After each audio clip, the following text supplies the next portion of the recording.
Woody Wommack and Mike Farrell here in lovely Manhattan. Manhattan, the downtown Big Apple. Yeah, big couple of big city guys here. We're joined on the phone right now by five-star quarterback Bryce Young, Alabama commit. Bryce, how you doing today? I'm great. How are you guys doing? Good. Oh man, we're great to be hearing from you. We were nervous. Rumors floating around all over. Bryce Young might be flipping to USC at the last minute. Can you put those to rest for us right now before we get started?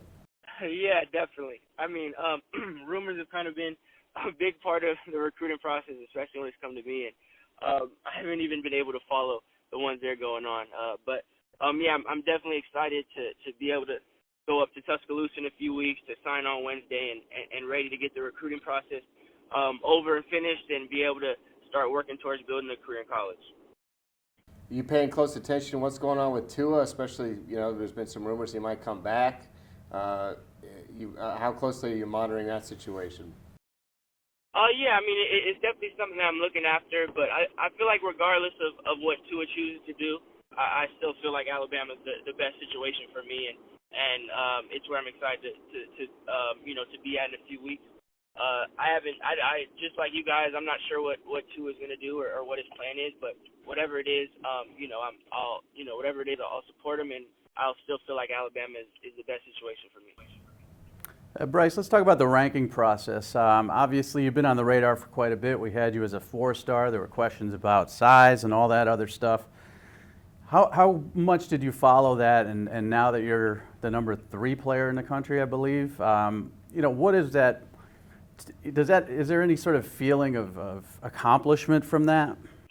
I mean, a little bit. For me, I never was really big on following my rankings as far as, I know there's always movement. I'll go up, I'll go down. I wasn't really big on following that stuff. I felt like I can really control what I can control and try to keep getting better and improving. And, everyone, you guys and all recruiting sites are, all entitled to your own opinion, and it's your job to kind of make changes and to go off feeling and stuff like that. So I was never really big on monitoring it or following my rankings. I recently learned I got moved up, and I mean, thank you. It's definitely an honor. It's definitely a blessing. But at the same time, in 2 weeks when I'm in Tuscaloosa, no one's going to care whether I was 1 overall or 1,000. It's a blank slate. It doesn't matter. I have to earn everything again. So really for me, it's just going in to college with that mentality of knowing that there's nothing that's promised, nothing that's given. I have to earn everything. Who do you get compared to the most? Is it Kyler Murray?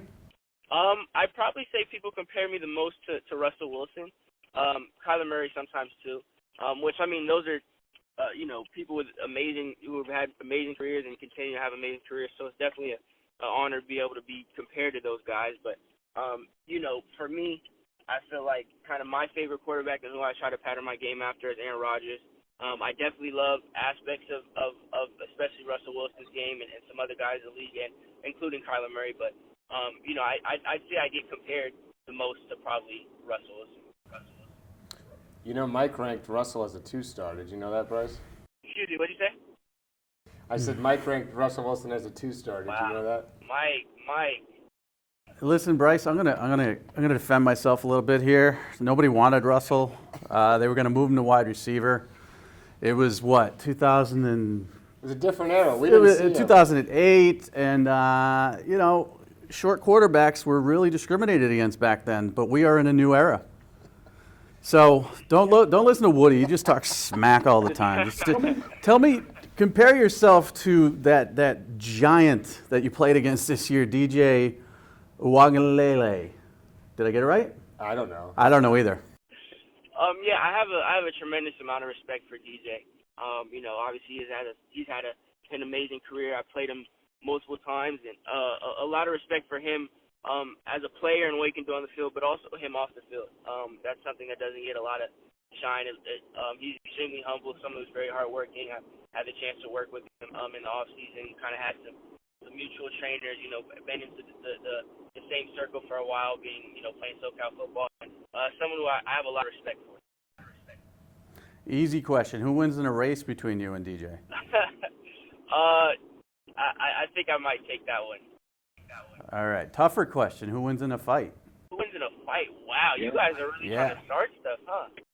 Well, not really, because you guys are going to be playing in the national championship game pretty soon, so we might as well start it now. Who wins in a fight? Come on. Do you think your leverage can get him, or is he just too big? No, that's my guy. It would never get to that. Never get to that. Well, we're going to see these guys in the national Well, championship. yeah, We know that. Yeah, so it was just 2 years ago we had Trevor Lawrence and Justin Fields kind of in the position that you guys were head-to-head for the #1 quarterback spot, and now they're playing each other. Have you guys, since you are friends, have you ever talked about, the potential of, maybe meeting at the next level in a high-level game like we've seen Clemson and Alabama do over the past few years? We personally haven't talked about it, but I kind of get asked it a lot, and I'm assuming he kind of does too. So, there's definitely that talk. But at the end of the day, at least how I look at it is, that's a long way down the road, and especially personally, I have a lot that I have to accomplish and that I have to do and handle and take care of to make sure that that's even a possibility. Give me a Nick Saban story. Tell me something about Nick Saban that nobody really understands, because everybody sees him as this, guy screaming on the sidelines and throwing headphones and stuff like that. What have you learned about Nick Saban? Really, I'd say the story I have is on my official. I was at his house and coming back, I drove with them back to the university, and really I feel like what people don't know is especially when he's comfortable and kind of out of that intense football mode and in his kind of natural state and element, he can tell a story and he'll go on and he can talk about it. So he told me stories about his childhood and you think based off that kind of personality that you see on the field, he'd be, when it's not football, he'd be quiet or direct or straight to the point. But no, he's actually funny. He'll go on and on. He'll go in detail. He'll ask and answer questions. He likes to talk a lot. So it's definitely something that I wasn't expecting when I first met him, but it's cool to kind of see that side of him. So, okay, real quick, Bryce, where do you think Justin Flo is going to sign on Wednesday? Do you have a prediction for us? Prediction? I think he's shocking the world and flipping to Alabama. Not flipping, but he's coming to Alabama. That's what I'm going. Of course. Oh, that's every answer.